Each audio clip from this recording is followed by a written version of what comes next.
بقى ده منظر منتخب مصر. لعيبه كسر ومدير فني طالع على المعاش. كل الفرق في البطوله بتلعب كوره وعامله اداء قوي وبتجيب اجوان، واحنا بصراحه ادائنا زي الزفت. اسوأ منتخب موجود في البطوله هو منتخب مصر. طب كان علينا من ده بايه يعني؟ ما كناش روحنا من الاول؟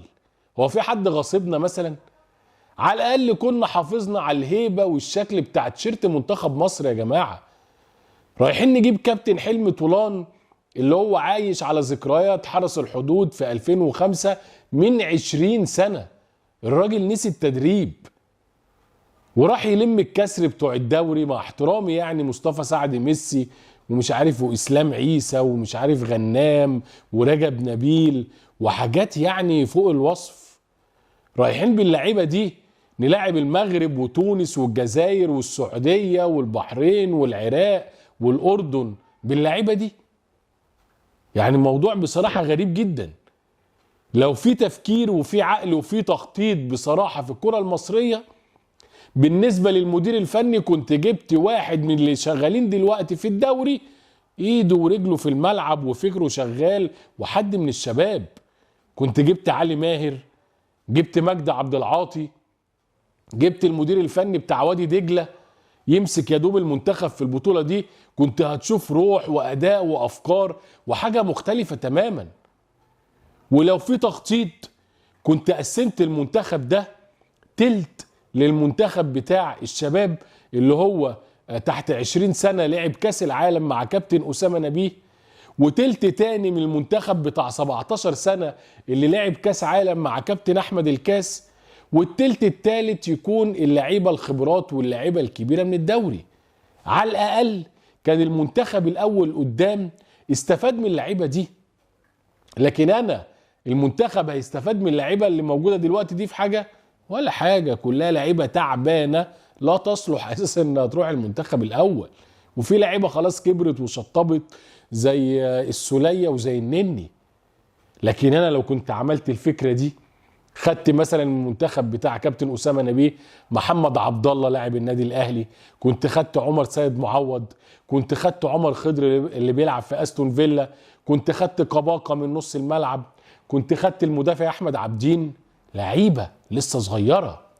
أروح على منتخب 17 سنة بتاع كابتن أحمد الكاس، كنت خدت حمزة عبد الكريم اللي هو راس الحربة اللي برشلونة دلوقتي بيتفاوض النادي الأهلي عشان يروح يلعب في برشلونة.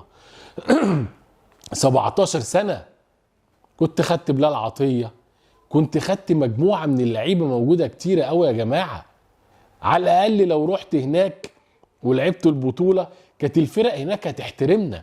عملنا أداء، لعيبة صغيرة 17 سنة و20 سنة مع الخبرات. كان كابتن حسام هيقدر يحط إيده على 3-4 لعيبة يكونوا موجودين معاه الفترة الجاية ويبدأوا يكون على الأقل مع المنتخب في كاس عالم 2026. ما احنا لازم نعمل إحلال وتجديد، احنا لازم ننزل بالأعمار شوية.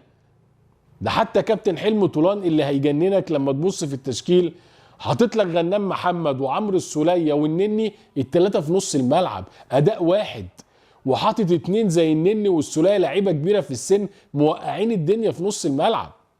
طب واكرم توفيق دوت ليه حرقه في الباك رايت؟ ما الاولى يخش اكرم توفيق في نص الملعب ويا دوب تحط معاه واحد اكرم بيقوم بالليله كلها. طب انت واخد احمد هاني وكريم العراقي الباكات اليمين ليه؟ حاجات كتيره يا جماعه، القصه كلها عك في عك. انا خدت حلمي طولان عشان حلمي طولان بيكره حسام حسن نكاية في حسام وابراهيم.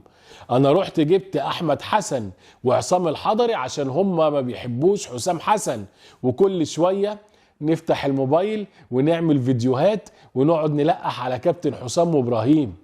فده ينفع يا جماعة؟ ده ينفع بجد المنتخب مصر؟ يعني بدل ما نخطط ونشوف فكر ونعمل حاجة ونستفيد من البطولة، مفيش.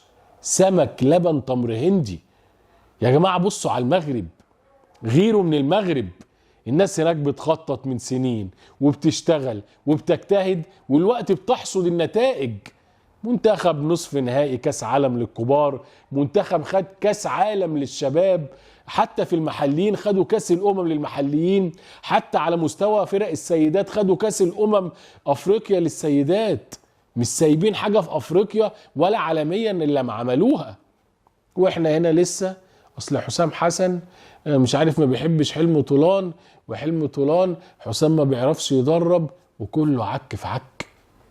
ومين في الاخر يا جماعه الضحيه؟ الضحيه للاسف منتخب مصر.